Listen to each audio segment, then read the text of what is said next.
Hello everyone, welcome to Skill Dev. Trey here, and in this lesson, we are going to build a debounce. Debouncing is an incredibly common performance technique used on production applications.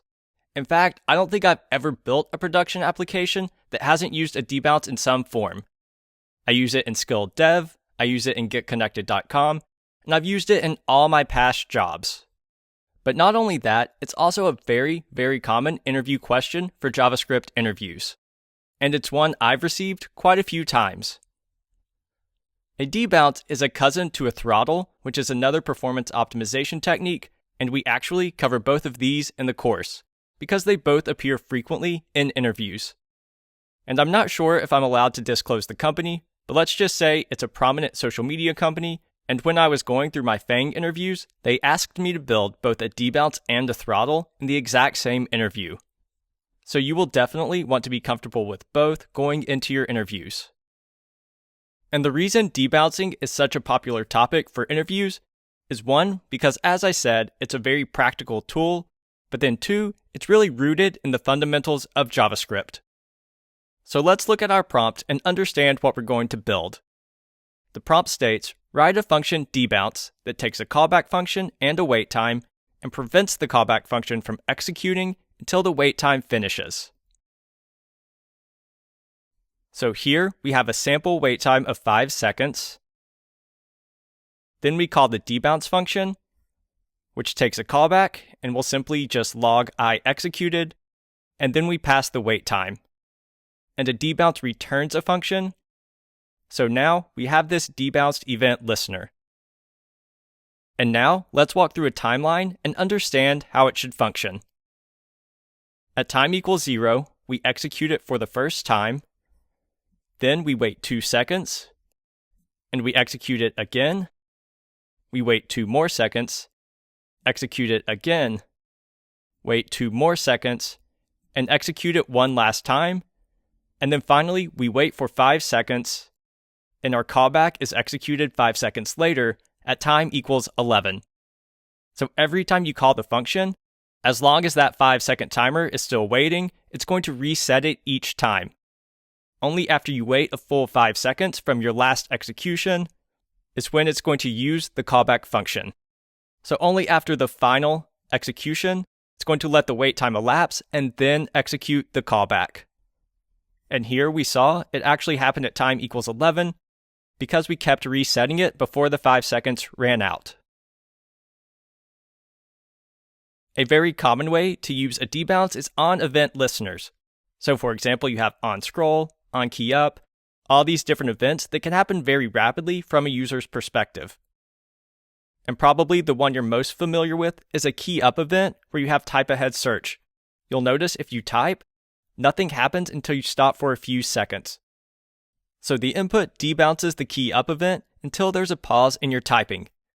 This ensures it only handles characters that you actually want to search for. Let's see this in action on Facebook.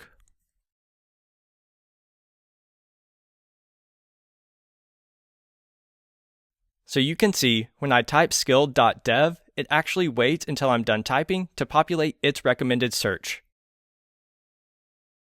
And if you don't quite see what's happening with the debounce, I've created a debounced input versus a regular input so we can see the difference. With debounce, it waits till I'm done typing and then populates all the characters at once. With the regular input, they populate immediately as I type each character.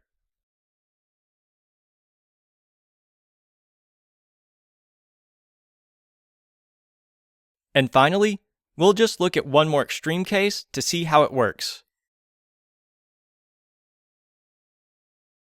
As long as you keep typing, the debounce is going to keep being reset, and it will wait to populate the characters. So the reason we debounce is to prevent very expensive callbacks on the client, or just to prevent callbacks that happen too frequently that don't need to be processed. But also, if this callback is associated with an API call, it prevents this API from being called too many times, so it has benefits both on the client and the server. So now let's walk through what the debounce will actually look like. it takes a callback as the first parameter, and then an integer wait time in milliseconds as the second parameter. So if we wrote this as a function, we have a function as the first parameter, and then the wait time as the second parameter. So this is the shell of the debounce. So we know two things. One, we need to remember the callback and wait time. So after we execute this debounce function, it needs to remember both this function and this wait time within the context of debounce listener. And debounce listener itself is a function, which we see here because we continue to execute it. So how do we remember values within a function? And also what's commonly used when you return a function from another function? And that's a closure. So debounce is a great example of a practical application for closures. So here's the same debounce shell, but we know we're going to be returning a function, and this function will have a closure over the func parameter and the wait parameter. The function we're returning can also take in arguments, so we'll just spread an args parameter in here to allow for any number of arguments. To use the args, you would actually need to pass them to your callback function, so it will depend on the context there of how to use it. And finally, let's look at a quick practical application for a debounce to understand how it's going to work. So we debounce this callback, it can do whatever we want, and we're going to wait 250 milliseconds. Then we're going to add an event listener to the resize event, and we'll call returned function, so we'll call the debounced function. So as long as you resize, you have to wait 250 milliseconds before it will actually call this callback. So to wait a certain amount of time in JavaScript, this is a perfect opportunity to use a set timeout. This is how we're going to track if the debounce is active. Then, if we execute the debounce function, or the return function up here, we need to stop that initial timeout and start it over. So we'll just use clear timeout to reset the previous timeout and start a new one. Then, if the set timeout actually finishes, this means we waited enough time since the last execution, so we can execute the callback. So now let's just add some comments. We manage the debounce using a set timeout and clear timeout. And then, if the set timeout finishes, we execute the callback and we pass it the arguments. And now we're ready to implement the debounce function. We have the same shell that we looked at in the explanation, and now we just need to add the additional details to make it work. We're taking this func and wait parameter, and we also declared a timeout, which will be used by the set timeout. And the function we're returning is forming a closure over all three of these, and this closure allows it to remember it between executions. If we instead declare this timeout inside this function, it would actually be reset every time we executed debounced event listener.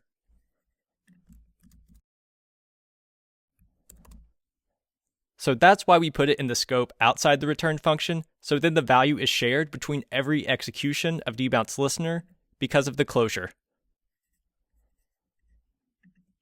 And once we finish implementing this, we'll move the timeout inside just to prove to ourselves why the closure works.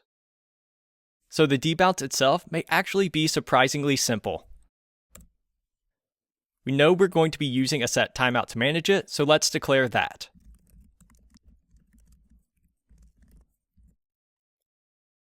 Set timeout takes a callback function, and then a wait time in milliseconds that determines how long it should wait before executing the callback. Then, we're simply going to execute the func callback, and we'll pass it the args. So we're using the rest and spread parameter here. When it's used in this original function, it collects all the arguments and puts them in an array. Then, when we spread it inside the callback func, It takes this array and spreads it into all the function's arguments. So the callback itself and the way we execute it can determine the parameters that it needs. So now we have a timeout to wait until the time is done to execute the callback, but we're not actually managing the debounce. We're not having it reset if we call the return function multiple times. So to do that, we actually need to clear the timeout each time it's executed. So when you call set timeout, it actually returns a value that allows you to clear it and then not execute the callback if you call clear timeout on it. Every time execute function is called, we clear the timeout to restart it, and then just set a new timeout so it restarts that wait time. And then for completeness, let's just also clear it once we enter the set timeout, just to make sure there aren't any unintended side effects. We run our code, and now it's going to wait. We have this 5-second timeout. We see that it called I executed only one time. So even though we called debounced event listener 4 times, it waited until the last one was called to execute the callback. This is exactly what we want, and it prevented us from handling these unnecessary operations. So let's do one quick refactor.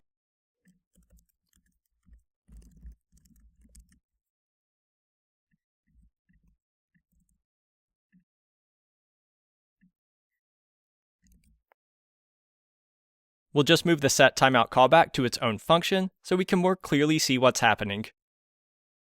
This shouldn't change anything on how it behaves, it's more of a code style update.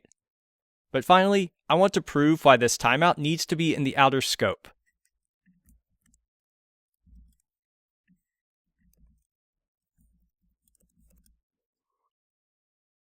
So if we move it inside the scope, each time we execute this return function, it's going to declare a new timeout.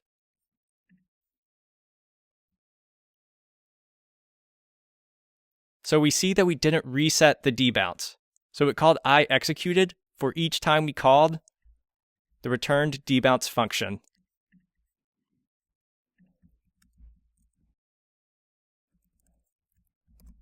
So when we move it to the outer scope, the closure formed around it means every debounce function is sharing the same variable instead of creating a new one inside of executed function. So since we share the same timeout variable, when we call clear timeout, it stops the set timeout that the previous function invocation created. If we declare the timeout variable inside the function that we return, each function invocation is going to create its own variable. So when we call clear timeout, it has no impact on the previous function invocation. So it doesn't stop any of the previous set timeouts that we started. So they will all run and execute their callbacks. And that's how you build a debounce. It's a simple but very, very powerful function.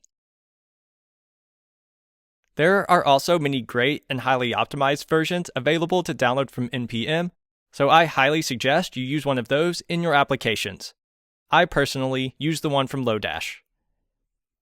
And that's a debounce. Thanks everyone, and I'll see you in the next lesson.